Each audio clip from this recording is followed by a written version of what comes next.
So in this video, I'm going to show you my 1176 Rev A that I built a few years back, and I'm going to give you an overview of why I decided to go the DIY route with building a compressor. So if you've never used an 1176, whether it be hardware or are intimidated by the plugins, stick around because this is going to be a very helpful video, and it'll show you why it's such a great tool in the studio.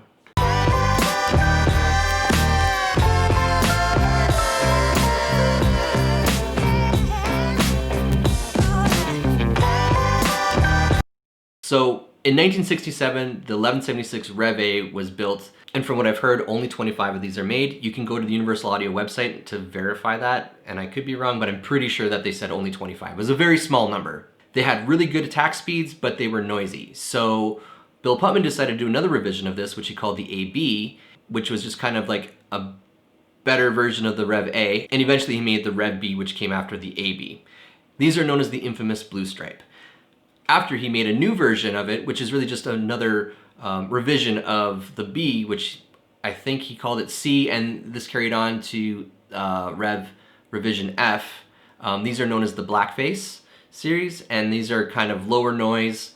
And there were some modifications with the transformers in that from what I understood too.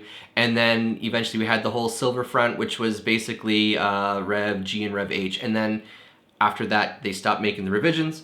But that's just a quick history of the revisions from what I understand. Yeah. So what's really neat about the 1176 is that it's not that complicated of a device, really, when you look at how they break it down. And I think that's part of the ingenious of the compressor. So really there's three sections. The first section is your input section, which is basically the signal comes into your input, which feeds an input transformer, which feeds the second section, which is your noise reduction circuit.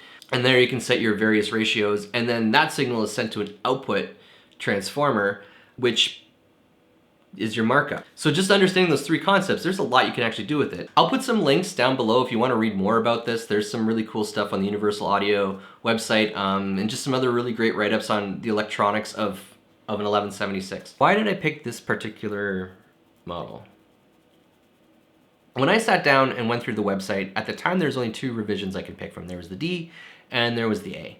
And honestly, I've never used an actual Blue Stripe Rev A, AB, or B before. I've used them in plugins, and I really like them in plugins. I actually use them quite a bit when I'm mixing. Since I bought this one, Hairball Audio has introduced the Revision F, which I've used quite a bit actually, and I love the Revision F. So that might be something down the road I'm actually gonna look into a little bit more, because I might actually be able to tell you guys how close it is to the ones that I've used in the past. So something to think about down the road. Okay, I'll stop talking and let's do the overview.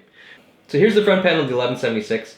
The first thing you will see is you have the input and the output knobs of an 1176. Basically, the input drives the input transformer, so it takes the signal and it feeds in the transformer, which feeds the noise reduction circuit. One thing to know about this is that this is a fixed threshold, so you can't change where the threshold is. The more you apply the input, the more reduction is applied to your audio. So anyways, so the other cool things you can do with this input is if I crank this, it'll start to drive the input transformer. You can get some really cool distortion happening, some harmonics that are pretty cool. The output is going to be your compensation, so if you need to level it up, you can use this. If you're driving this, you can bring this down. If you're just doing a little bit, you can compensate by bringing this up. So yeah, you can do some cool stuff with that. Here's my attack and my release. So just a little forewarning with the attack and release.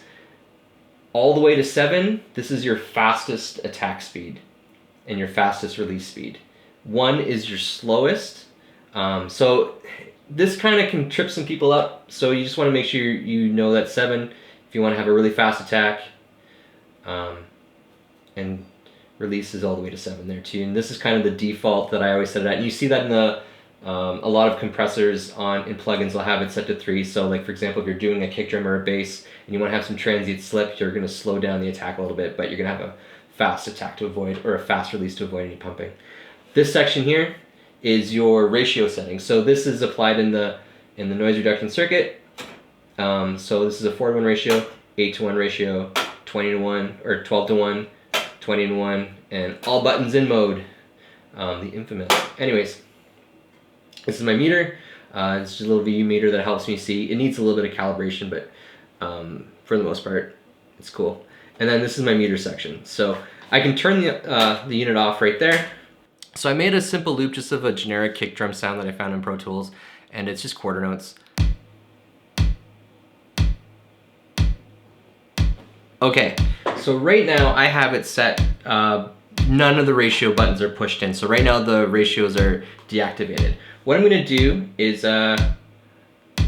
start applying some stuff so you can hear it. And I'm gonna start with a higher ratio just to kind of get a sense of it and so you can see what's going on.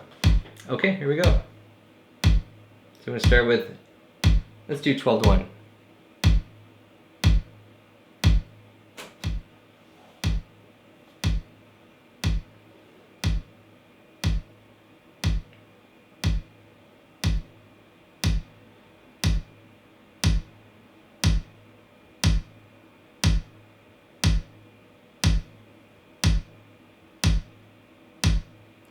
So right now I'm just driving the transformer. Let's see, just so you can hear what the harmonics sound like a little bit.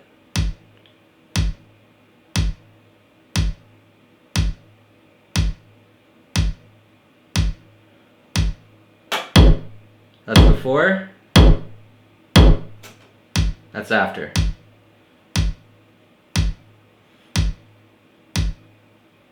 Just gonna back it up a little bit.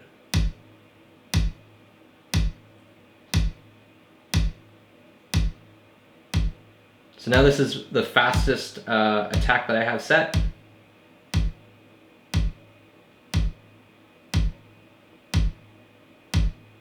And you can see what the transients look like up on the screen as well, so you get an idea what's going on.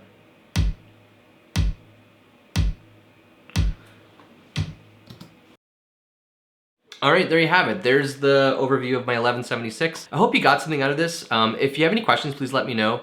And if you want me to do more of these kind of tutorials, please let me know. If you want me to do a DIY build of a Revision F, leave a comment below because I'm dying for an excuse. And like I said, hope you learned something. Please like and subscribe and comment. And yeah, thank you very much, everyone.